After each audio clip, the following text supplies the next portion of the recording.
The Stabilize node is used to stabilize wobbly footage. To see how that works, first we need to load some footage.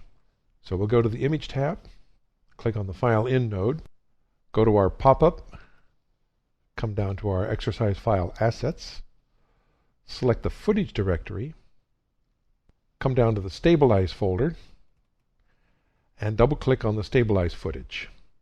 I'll move that up here. Next, we'll add the Stabilize node. Click on the Transform tab, click on Stabilize.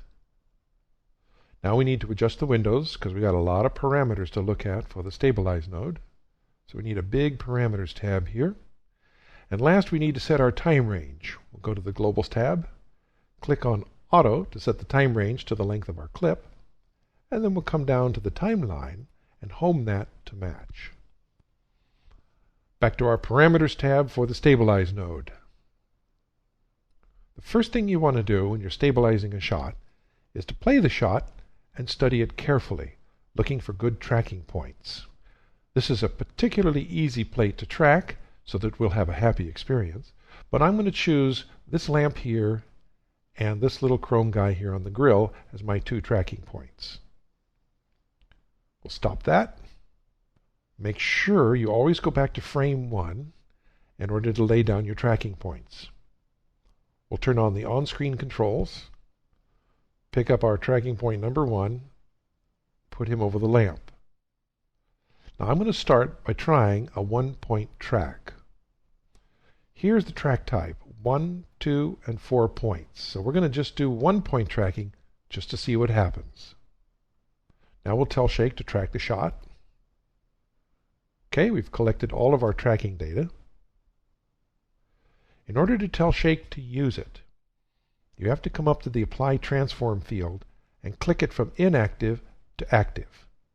Active means apply the transformations from the data you've collected.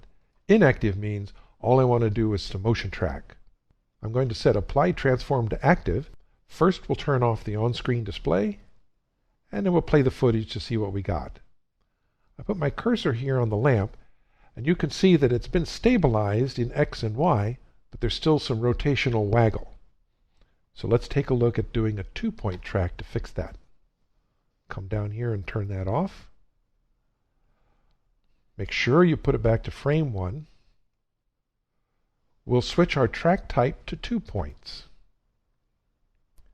And set the Apply Transform back to Inactive because I want to be tracking now.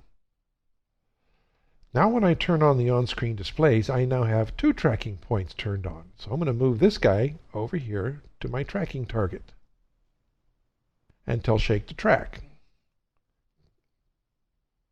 And we're done. Now we'll go back to Apply Transform and turn that back to Active, which means I want to apply the transforms to the shot. We'll turn off the on-screen controls. Now we'll play that to see what we got. Hey, what's going on here? I'm still stabilized in X and Y, but now I don't have any rotational. The reason is I have to tell Shake to apply the rotational transforms, and we do that right here. We can apply it to scale and apply it to rotate. It was set for none.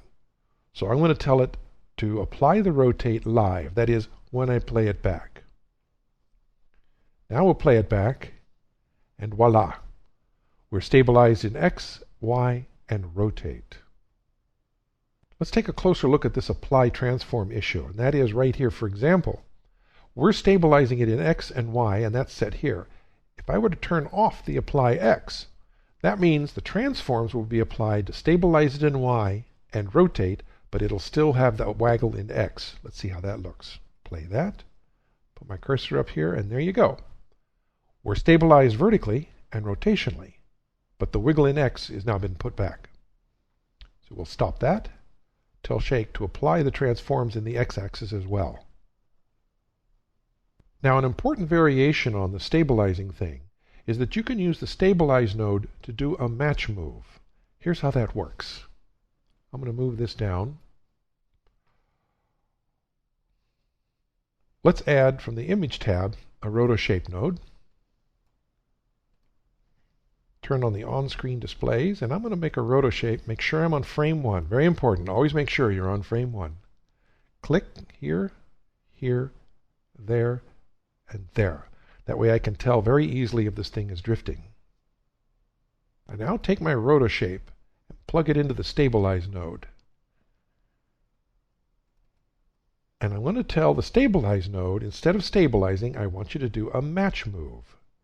We'll turn off the on-screen displays. We'll play that. Now the stabilize node is taking the tracking data from the plate and applying it to this static object as a match move. Let's see how good it is. We'll stop this. Select the stabilize node. Go to the layer plate. Select the mix node. Plug that in. That way we can see how well it fits and how well it tracks. And we'll play that together. And there you go. So the stabilize node can be used to collect the data from the moving plate and then turn around and apply it to a static object in order to give that object a match move to the original plate. Now the match node does do this job, but all it will do is a simple composite. If you have something other than a composite you want to do, then this method is what you want to do with the stabilize node. In this movie, we saw how to use the stabilize node to stabilize a wobbly shot. But equally important, we saw how to use that same node to do a match move.